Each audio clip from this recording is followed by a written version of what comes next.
আমাদের আজকের রেসিপি মাছের মাথা দিয়ে মুগ ডাল। আমরা বাঙালিরা মাছের মাথা দিয়ে মুগ ডাল তো বাড়িতে বানিয়েই থাকি, তবে আজকে আমি যেভাবে বানাবো একদম অনুষ্ঠান বাড়ির স্টাইলে। তাহলে আর কথা না বাড়িয়ে চলো রেসিপি দেখে নাও। প্রথমেই গ্যাসের উপর একটা কড়াই বসিয়ে তাতে দিয়ে দিচ্ছি 200 গ্রাম সোনা মুগের ডাল। এবার আমরা ডালটাকে হালকা ভেজে নেব। এইভাবে ডালটাকে হালকা ভেজে নিলে ডালের মধ্যে সুন্দর একটা ফ্লেভারও আসে আর স্বাদও বাড়ে। তো ডালের মধ্যে যখন দেখবে এখন গোল্ডেন ব্রাউন কালার এসে যাবে, তখন গ্যাসের ফ্লেমটাকে অফ করে দিয়ে এবার আমরা ডালটাকে 2 থেকে 3 বার ভালো করে জল পাল্টে ধুয়ে নিয়ে ডালটাকে এবার সিদ্ধ করে নেব। সেই জন্য একটা সসপ্যানের মধ্যে ডালটাকে দিয়ে তার মধ্যে জল দিয়ে সামান্য পরিমাণে একটু নুন দিয়ে ডালটাকে সিদ্ধ বসিয়ে দিলাম। তোমরা এই কাজটা প্রেসার কুকারে দিয়েও করতে পারো, তবে যদি প্রেসার কুকার ছাড়া ডাল এমনি নর্মালি সিদ্ধ করা হয় তাহলে ডালের টেস্ট কিন্তু বেশ বাড়ে। আর সোনা মুগের ডালের দেখো বৈশিষ্ট্য হচ্ছে এর দানাগুলো একদম ছোট্ট ছোট্ট, মানে পোস্তর দানা থেকে একটু বড়। তো এটাই হচ্ছে সোনা মুগ ডালের বৈশিষ্ট্য। তো যাই হোক, ডালটা তো আমি সিদ্ধ বসিয়ে দিয়েছি। অন্যদিকে এখানে নিয়ে নিয়েছি কাতলা মাছের মাথা।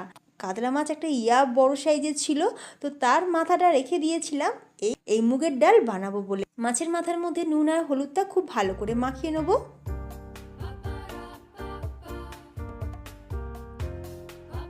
এবার অন্যদিকে দেখো ডালটার মধ্যে ফুট ধরতে শুরু করেছে, আর ওপরে যখনই দেখবে এরকম একটা সাদা ফেনা ফেনা টাইপের ভেসে উঠছে, তো সেটাকে হাতা দিয়ে তুলে ফেলে দেবে। আচ্ছা, এবার আমরা ডালের এই সসপ্যানটা গ্যাসের অন্য একটা সাইডে বসিয়ে দিলাম, আর এদিকে বসিয়ে দিয়েছি কড়াই। তো কড়াইয়ের মধ্যে সর্ষের তেল দিয়ে দিলাম বেশ খানিকটা পরিমাণে, আর এই তেলের মধ্যেই আমি পুরো রান্নাটা সেরে ফেলবো। তো তেলটা খুব ভালো করে কড়াইয়ের চারিদিকে লাগিয়েও দিলাম, আর তেলটা খুব ভালো করে গরমও করে নিয়েছি।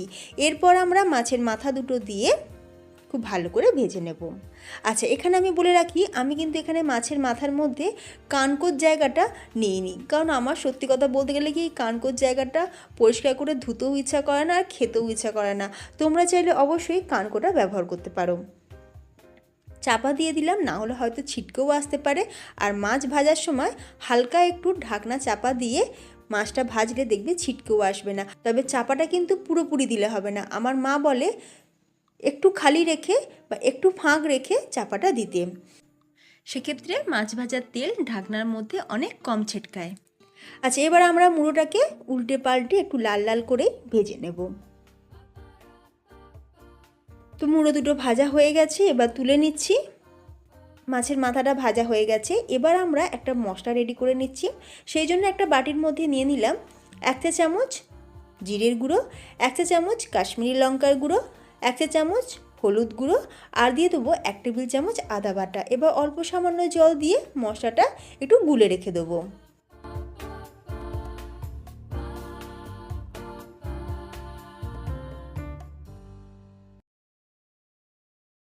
এবার কড়াইয়ে ওই মাছ ভাজার তেলের মধ্যে দিয়ে দিচ্ছি 2টো গোটা শুকনো লঙ্কা একটু ফাটিয়ে দিয়েছি, সাথে দিয়ে দেবো একটা তেজপাতা একটু ছিঁড়ে দিয়েছি, আর 1 চা চামচ গোটা জিরে। এরই সাথে দিয়ে দিচ্ছি গোটা গরম মশলা, একটা দারচিনি স্টিক, 4টে ছোটো এলাচ আর 4টে লবঙ্গ। এবার মশলাটা ভাজার যখন সুন্দর একটা গন্ধ বেরোবে তখন এর মধ্যে অ্যাড করে দেবো পেঁয়াজ। তো এখানে আমি মিডিয়াম সাইজের 2টো পেঁয়াজ ছোট ছোট করে কেটে রেখেছিলাম, তো পেঁয়াজটাকে অ্যাড করে দিলাম। তবে তোমরা পেঁয়াজ ছাড়াও করতে পারো। আমার দিদিমাকে দেখেছিলাম পেঁয়াজ ছাড়াই মুগের ডালটা বানাতো। তো তবে মা যতবারই করেছে মাকে দেখেছি পেঁয়াজ দিয়েই বানাতে, আর আজ আমি মায়ের রেসিপি তোমাদের সাথে শেয়ার করছি। আর এখানে বলে রাখি, তোমরা চাইলে এতে রসুন বাটাও দিতে পারো, তবে আমার যেটা মনে হয় যে রসুন বাটা দিলে মাছের মাথা দিয়ে তৈরি ডালের যে টেস্ট সেটা কিন্তু রসুনের জন্য চাপা পড়ে যাবে, তাই রসুন বাটাটা আমি দেবো না, তোমরা চাইলে অবশ্যই দিতে পারো। পেঁয়াজটা যখন একটু ভাজা ভাজা হয়ে যাবে তখন অ্যাড করে দিলাম ছোট করে কেটে রাখা টমেটো। এখানে একটা মিডিয়াম সাইজের টমেটো একদম ছোটো ছোটো করে কেটে রেখেছিলাম, সেটা দিয়ে দিলাম। তার সাথে 2টো চেরা কাঁচা লঙ্কাও অ্যাড করেছি। এবার এগুলোকে একটু হালকা ভেজে নেব। এগুলো ভাজা হয়ে যাওয়ার পর এর মধ্যে আমরা দিয়ে দিচ্ছি মাছের মাথা। মাছের মাথাটা দেওয়ার আগে হাত দিয়ে একটু ভেঙে নিলাম, তবে মাছের মাথা কিন্তু আমি খুব বেশি ভাঙবো না, কারণ খুব বেশি যদি মাথাটা ভাঙা হয়ে যায় তাহলে যখন আমরা খাবো, খাবার সময় খালি কাঁটাগুলো মুখে আসবে, যেটা ভালো লাগে না। তো সেই জন্য আমি অল্প সামান্য ভেঙে কড়াইতে দিয়ে দিলাম। দিয়ে এবার যে মশলাটা আমরা রেডি করে রেখেছিলাম সেই মশলাটাকে দিয়ে এবার মিডিয়াম ফ্লেমে একটু ভালো করে মাছের মাথার সাথে মশলাটাকে কষিয়ে নেব। একটু চাপা দিয়ে মশলাটা কষিয়ে নিচ্ছি। এবার ঢাকনা খুলে আরও একবার ভালো করে মিক্স করে নেব। মশলাটা খুব ভালোভাবে কষানো হয়ে গেছে। এরপর আমরা ঢেলে দিচ্ছি সিদ্ধ করে রাখা ডাল। যে সকল বন্ধুরা এখন আমার ভিডিওটা দেখছো, তোমাদের বলি, তোমরা তোমাদের পছন্দের যে কোনো একটা রেসিপি আমার সাথে শেয়ার করতে পারো কমেন্টের মাধ্যমে। আমি তোমাদের নাম আর ছবি সহ সেই রেসিপি বানিয়ে দেখাবো। এবার এই সসপ্যানেতেই আমি 2 কাপ পরিমাণে জল গরম করার জন্য গ্যাসেতে বসিয়ে দিলাম। জলটা ফুটে উঠলে আমরা সেই ফুটন্ত জলটাই ঢেলে দেবো ডালের মধ্যে। ঠান্ডা জল কিন্তু ডালের মধ্যে কখনোই দেবে না, তাহলে ডালের সঠিক যে টেস্ট সেটা কিন্তু পাবে না।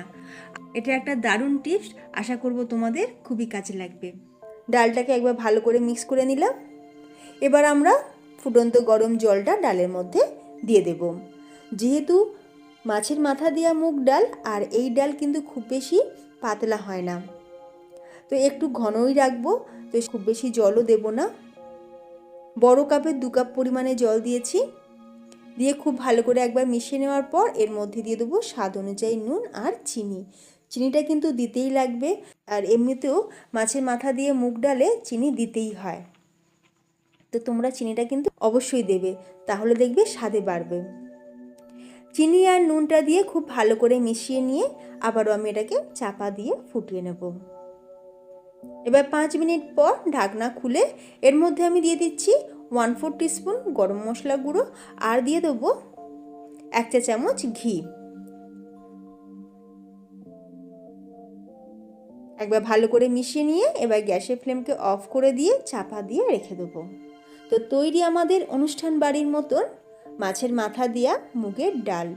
দারুণ স্বাদ, আর এই রকম বৃষ্টির মধ্যে মাছের মাথা দেওয়া মুগের ডাল খেতে কিন্তু বেশ ভালো লাগে। বাড়িতে অবশ্যই একবার বানিয়ে দেখো, আর আমাকে কমেন্টে জানাবে তোমাদের কেমন লাগলো আজকের রেসিপি ভালো লাগলে ভিডিওতে লাইক দিও, শেয়ার করো, তার সাথে চ্যানেলটি সাবস্ক্রাইব করে পাশে থাকা বেল আইকন অবশ্যই প্রেস করে রাখবে, তাহলে আমি যখনই চ্যানেলে ভিডিও আপলোড করব তার নোটিফিকেশান সবার আগে তোমাদের কাছে পৌঁছে যাবে। তাহলে ফ্রেন্ডস, ভিডিওটা আমি এখানেই শেষ করছি। তোমরা সকলে ভালো থেকো, দেখা হবে নতুন কোনো রেসিপির সাথে। ধন্যবাদ।